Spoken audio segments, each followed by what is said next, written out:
think we hear a lot that young adults or those of us in our 20s and early 30s are missing from the church. I think that's certainly true when you look maybe at congregational reports or certain stats in like a traditional church setting. My experience has been that young adults may in some ways seem like they're missing from the church, but they deeply, deeply care about faith and spirituality and about the power of faith communities in their own lives as individuals and what that has to offer the world. The vision for Gather started a little over a year ago. Myself and a group of colleagues basically came together to talk about our shared care and love for these pockets of young adults who we know in the Twin Cities. People who were coming back from an experience with young adults in Global Mission, or people who had done Lutheran Volunteer Corps, coming from Holden Village. Our alumni that were graduating had really deep and meaningful experiences in those communities, but they were not getting connected to intergenerational communities of faith in the ways that we might have anticipated. Simply being a young adult in the 21st century, which is a life that's full of choice and full of activity and full of relationships and can feel a bit liminal. And so as I started talking with other pastors that were also in close proximity to young adults, this idea that we would create a liminal space for liminal people was born. We decided rather than trying to recreate those experiences, we would brainstorm together about how to gather them in community and connect them with one another in hopes of connecting them then with other ministries happening in the Twin Cities. So we called it Gather, and initially our brainstorm was to bring them together around worship and a meal and rest and renewal.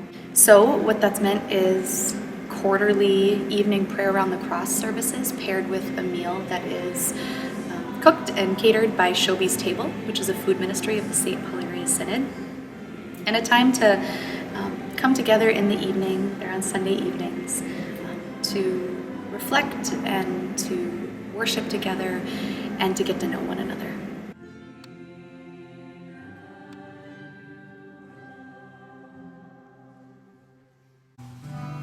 This isn't meant to be a congregation. It's not meant to be a mission start.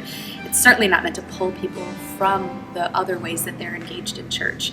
My hopes for the future of Gather is really simply a hope for young adults in the church, is that they can continue to find spaces and places where they can be themselves, where they can be honest about the things that are going on in their lives, where they can share in their joys and struggles, which are really unique to themselves and to their kind of time in life.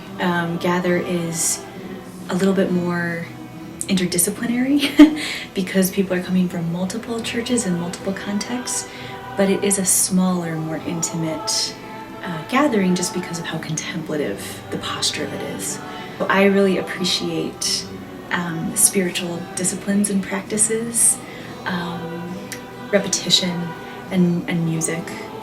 Gather incorporates those really well. The folks who I played music with tonight, we have some shared experience with volunteering with young adults in Global Mission and through other kind of church worship opportunities. So it's fun to see people who I know but don't know each other interact and kind of relate to one another. So it's like very easy to just get along and to make music happen.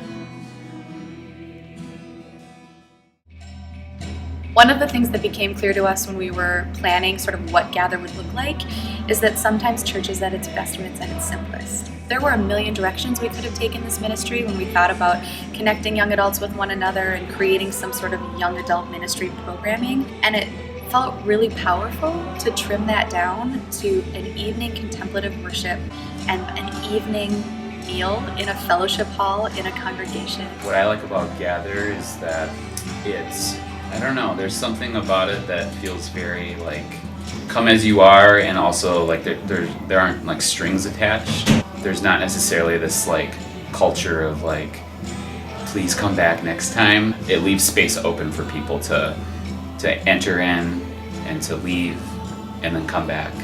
There's not a lot of like expectation put on them. And so one pending question that I had was, will this worship in this community ever actually feel connected or intimate? It will be fun to see as the meetings go on how the crowd changes and grows, or doesn't, right? Who shows up every time.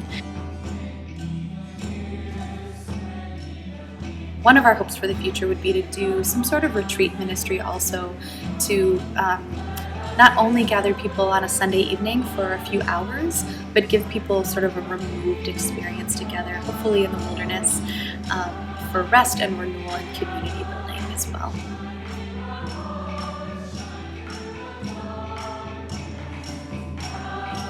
And one of the most powerful moments for me in the last time that we gathered was this community prayer that we did, where everyone was invited to name out loud a name of a person or a place or a situation in need of healing. And then they followed that by saying, "Be not afraid." And then the entire assembly responded, "God is with you."